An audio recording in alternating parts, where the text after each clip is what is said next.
Do you need to replace the heatsink on your Inspiron 14 5425? Well, I'm going to show you how.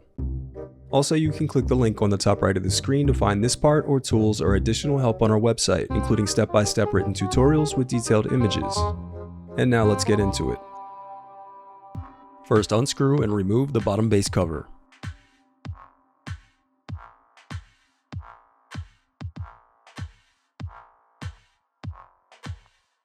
Next, disconnect the battery cable from the motherboard.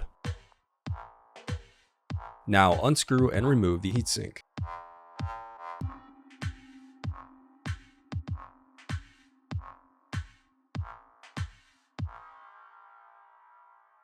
Before replacing your heatsink, it's important to wipe away any old thermal paste from your processors and heatsink. And for maximum cooling, do not touch these heat transfer areas. The oils in your skin can reduce the heat transfer capability of the thermal paste. Then apply a small amount of thermal paste to the processor before replacing your heatsink. The reassembly of your laptop is as simple as following your steps in reverse.